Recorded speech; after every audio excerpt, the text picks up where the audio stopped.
Halo semuanya, nama aku Aldo Hendri Harinanda Siregar dan aku dari kelompok F.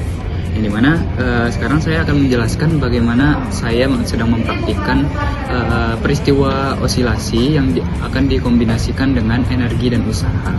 Jadi di sini kami membuat sebuah alat sederhana untuk menghitung periode dari sebuah peristiwa osilasi yang akan kami hitung. Jadi yang pertama ada dua objek yang akan kami hitung. Objek pertama dengan 120 gram beratnya, yang kedua dengan 100 gram. Lalu selanjutnya ini kami buat dengan bentuk bandul, namun dengan busur agar kita bisa menghitung derajat ketika kita lepaskan. Nah, sekaligus agar kami bisa mengkombinasikan antara osilasi dengan energi dan usaha, kami akan menggabungkan sifat gravitasi dengan usaha yang akan dilakukan oleh magnet, yang dimana magnet dengan kekuatan yang cukup besar dan magnet yang kekuatannya cukup sederhana untuk menarik berat dari kedua gembok ini. Jadi sistem kerjanya adalah ketika kita menggantungkan sebuah benda dan kita lepaskan dari target 10 derajat dari titik kesetimbangannya. Namun pada praktik ini cara kerja dari alat ini adalah kita akan membuat benda ini bandul pada titik kesetimbangannya terlebih dahulu dengan cara mengecek dia ada tepat di 90 derajat, dimana kita menganggap 90 derajat itu adalah pas di titik kesetimbangannya. Namun kita akan lepaskan dari 10 derajat dan akan kita hitung berapa tiap periode yang akan ia tempuh dan berapa jumlah periodenya dan lain sebagainya. Namun pada praktikum ini kita akan membuat sebuah perbedaan jika kita taruh magnet di bawahnya, atau kita ganti magnet dengan kekuatan yang berbeda, atau kita ganti dengan benda dengan massa yang berbeda. Yang pertama kita harus mempersiapkan dulu stopwatch-nya, yang dimana stopwatch-nya itu harus ada LED-nya agar kita bisa menghitung T1, T2, dan T3-nya. Kita anggap stopwatch ini sebagai timer counter. Nah, lalu selanjutnya kita akan menarik sebesar 10 derajat, dan ketika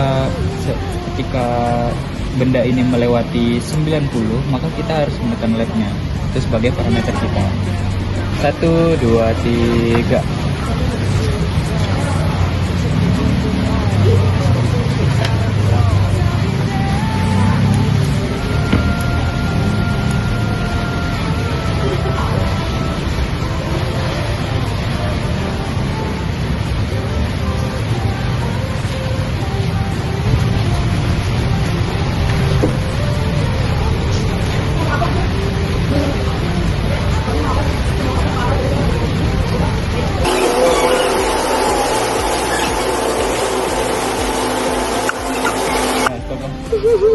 Selanjutnya kita ganti bagian bawahnya menggunakan magnet sehingga ia punya tarikan ke titik kesetimbangannya. Itu akan menjadi tambahan usaha dan energinya, bagaimana magnet ini akan menarik benda menuju ke titik kesetimbangannya.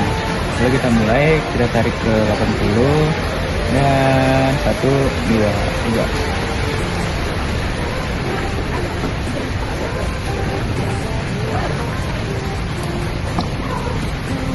Jadi kalau di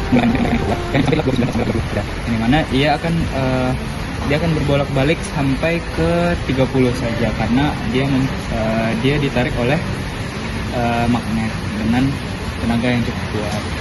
Kita lakukan hal yang sama, namun kita ganti magnetnya dengan gaya yang lebih kecil.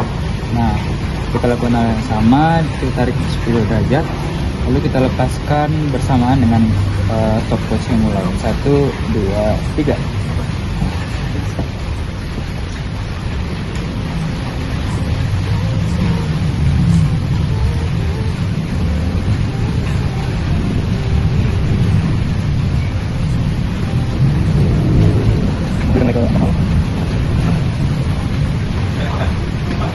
Dan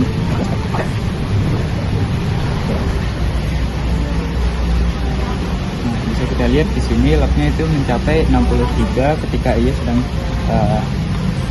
ia sedang berisolasi.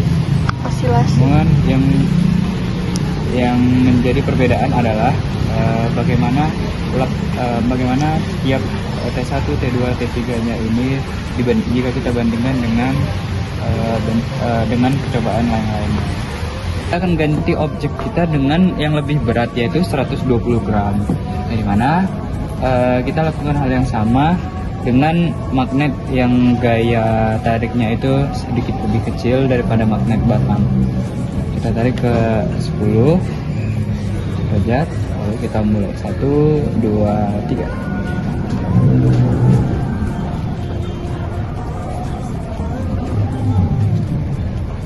Oke.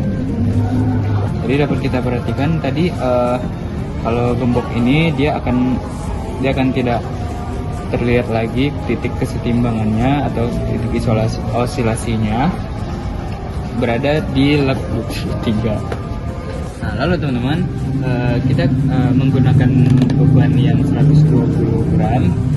Kita akan menggunakan magnet dengan gayanya yang lebih kuat daripada magnet sebelumnya, agar bisa kita lihat perbedaannya itu apa, teman-teman.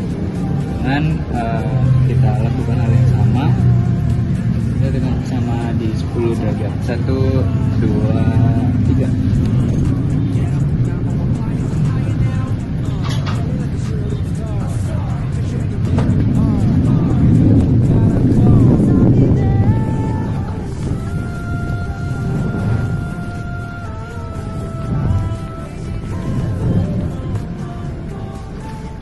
Nah teman-teman, ini udah sampai di lap 65 yang dimana gerak osilasinya itu cukup lama karena dia mempunyai berat yang lebih besar daripada daya tarik magnetnya itu sendiri, baik itu magnetnya dengan daya tarik yang lebih besar maupun yang kecil.